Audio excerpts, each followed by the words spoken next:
Amerika Serikat tiba-tiba meminta Indonesia membeli drone pengawas maritim buatan mereka. Permintaan ini bukan tanpa imbalan. Sebagai gantinya, Amerika menawarkan penurunan tarif impor Indonesia dari 32% menjadi 19%. Permintaan tersebut terungkap dalam dokumen negosiasi yang dilaporkan oleh The Straits Times. Dan sejak saat itu, muncul satu pertanyaan besar. Apakah ini murni urusan dagang atau bagian dari strategi geopolitik Amerika di Indo-Pasifik? Kita tahu, Amerika Serikat bukan pemain biasa dalam bisnis senjata strategis. Mereka terkenal sangat ketat, sangat selektif, dan penuh syarat dalam menjual sistem militernya ke negara lain. Namun, kali ini berbeda. Amerika justru melobi Indonesia agar membeli drone buatan mereka dan secara spesifik meminta drone itu digunakan untuk mengawasi wilayah sekitar Laut Cina Selatan. Pertanyaannya sederhana, tapi jawabannya sangat kompleks. Apa sebenarnya yang sedang dimainkan Amerika?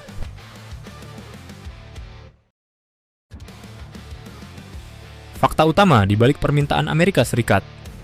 Menurut dokumen yang dikutip The Straits Times, Amerika Serikat mengajukan syarat kepada Indonesia dalam perundingan perdagangan timbal balik. Salah satu poin pentingnya adalah permintaan agar Indonesia membeli drone pengawas maritim buatan Amerika untuk digunakan di perairan dekat Laut Cina Selatan. Sebagai kompensasi, Amerika bersedia menurunkan tarif impor produk Indonesia hingga 19%. Ini bukan angka kecil dan jelas merupakan tawaran yang sangat serius. Namun yang menarik, permintaan ini tidak berdiri sendiri. Dalam dokumen yang sama, Amerika juga mendorong Indonesia untuk memperluas kerjasama keamanan, menyesuaikan pendekatan terhadap Laut Cina Selatan.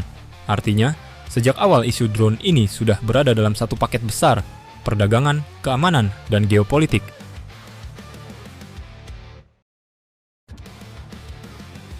Kenapa penjualan drone Amerika selalu sensitif? Amerika Serikat dikenal sangat berhati-hati dalam mengekspor teknologi militer, terutama yang bersifat strategis. Drone pengawas maritim bukan sekadar alat terbang tanpa awak. Ia adalah bagian dari sistem ISR, Intelligence, Surveillance, Reconnaissance.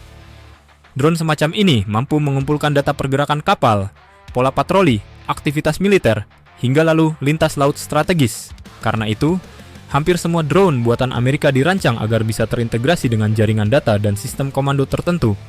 Beberapa platform drone maritim Amerika yang relevan antara lain EMQ-9B Sea Guardian, MQ-4CE Triton, hingga UAV taktis seperti Vbat.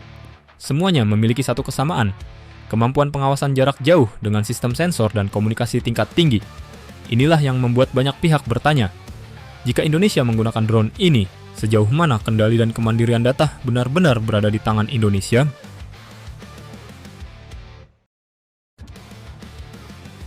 Kekhawatiran kepanjangan tangan. Kecurigaan publik sebenarnya sangat logis. Drone Amerika dikenal sebagai bagian dari ekosistem teknologi yang sangat terhubung. Interoperabilitas adalah keunggulan mereka, tapi sekaligus menjadi potensi risiko.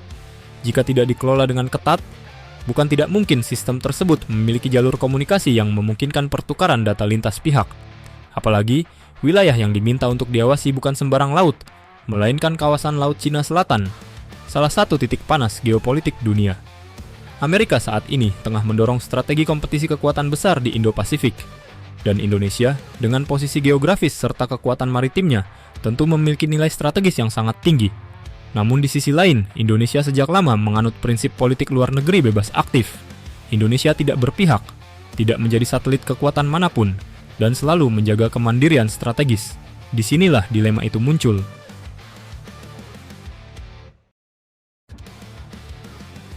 Persaingan drone, Amerika versus China. Perlu dipahami, pasar drone militer global saat ini sedang berada dalam fase persaingan keras. Cina telah lama mengisi pasar negara berkembang dengan drone seperti CH-4 dan CH-5. Turki masuk dengan Anka dan Bayraktar. Sementara Amerika tetap memegang teknologi kelas atas. Indonesia sendiri bukan pemain baru. TNI sudah mengoperasikan drone Cina, drone Turki, dan sebelumnya juga menerima drone Amerika seperti Scan Eagle. Artinya, yang diperebutkan Amerika bukan sekadar satu kontrak pembelian. Yang diperebutkan adalah arsitektur sistem pengawasan Indonesia ke depan. Siapa yang teknologinya paling dominan, dia yang paling kompatibel dengan sistem lain. Dan dari sanalah pengaruh strategis mulai terbentuk.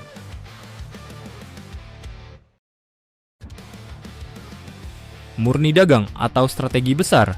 Apakah mungkin ini murni bisnis? Tentu saja mungkin. Amerika ingin drone mereka dipakai lebih luas. Indonesia adalah pasar besar, kawasan strategis, dan memiliki legitimasi regional yang kuat. Namun, ketika syarat dagang digabungkan dengan tekanan kebijakan luar negeri, isu Laut Cina Selatan, dan preferensi teknologi tertentu, maka sulit mengatakan ini hanya soal jual beli biasa. Ini adalah kombinasi antara ekonomi, keamanan, dan geopolitik. Sebuah pola yang sangat khas Amerika Serikat.